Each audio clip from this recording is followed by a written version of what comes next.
Olá, bem-vindos ao canal. Hoje a gente vai aprender um pouquinho de direito constitucional. Hoje a gente vai falar da classificação das constituições. As constituições elas podem ser classificadas de diferentes maneiras. Aqui nós vamos elencar as classificações. Quanto a conteúdo, o conteúdo ele pode ser material, substancial. Nesse caso, ela só vai tratar de matérias tipicamente constitucionais. Ela vai tratar especificamente sobre a divisão do poder político, distribuição de competência e direitos fundamentais. O conteúdo formal, ela trata de assuntos variados, mas todos constam no mesmo documento oriundo do poder constituinte originário e goza da prerrogativa de supremacia perante as outras normas jurídicas. Quanto à forma, escrita ou instrumental, é organizada em um único documento solene de organização do Estado. Não escrita, costumeiras ou consuetudinárias. Elas não são reunidas em um único documento e é encontrada em leis esparsas, costumes e jurisprudências. Quanto ao modo de elaboração, dogmática, ela é feita por um órgão constituinte que reuniu os dogmas de uma estruturação do Estado. E aí, então, ela vai agregar ao texto valores e ideologias predominantes no momento em que ela foi elaborada. Histórica. Ela é o fruto da lenta evolução histórica de um povo, por isso encontrada em vários documentos. Deste modo, ela vai englobar costumes, precedentes, convenções, jurisprudências e textos esparsos. Quanto à extensão. Analítica. Ela é ampla e trata de assuntos diversos, por isso o texto é extenso. E tem a sintética. Ela é breve, contém poucos artigos, que só trata de assuntos fundamentais para a existência do Estado, por isso seu texto é conciso. Quanto à finalidade. Garantia. Tem o propósito de apenas de limitar poderes e organizar a estrutura mínima do Estado. Dirigente ou programática.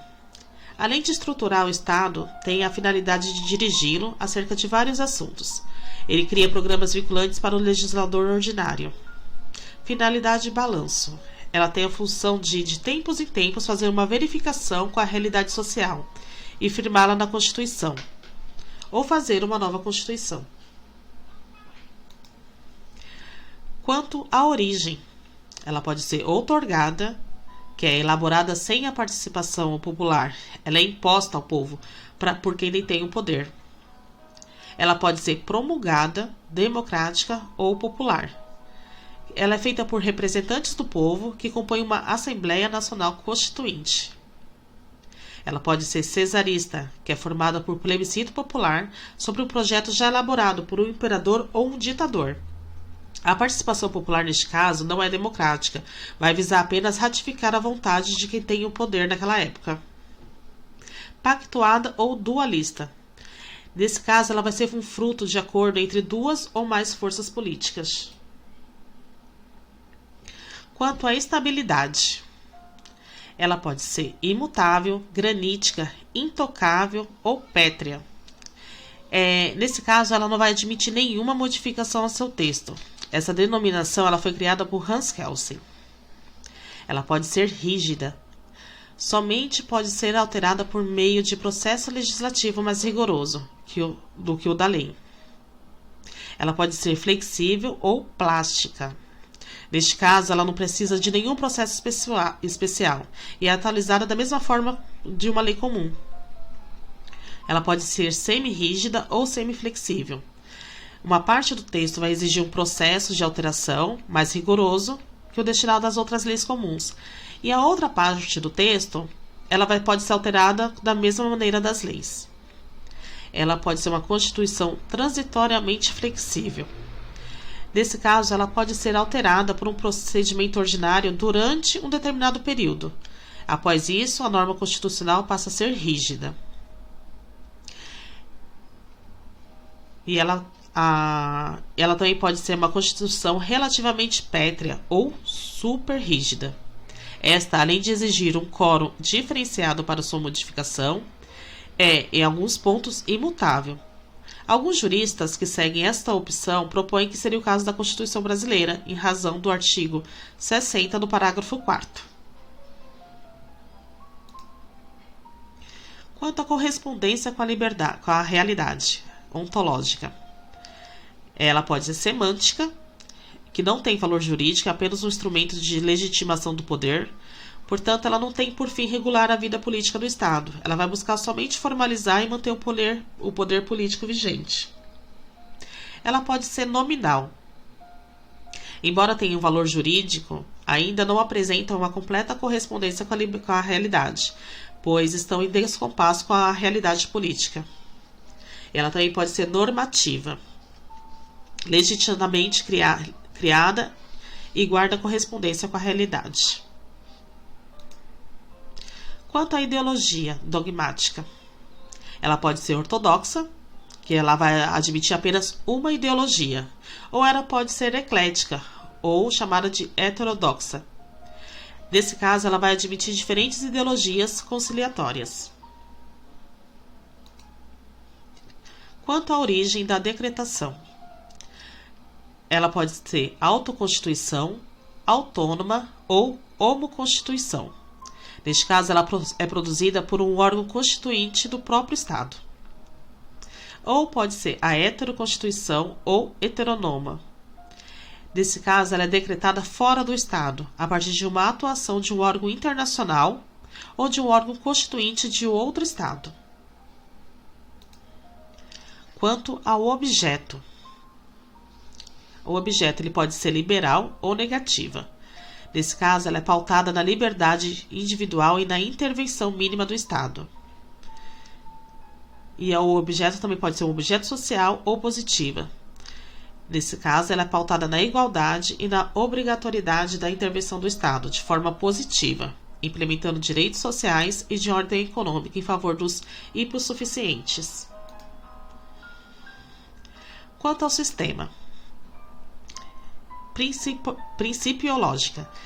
Nela, há a predominância de princípios, sendo assim é necessária a ação concretizadora do legislador ordinário. Ou preceitual. Nesse caso, ela vai primar por regras jurídicas e não por princípios jurídicos. Portanto, prevalecem as regras.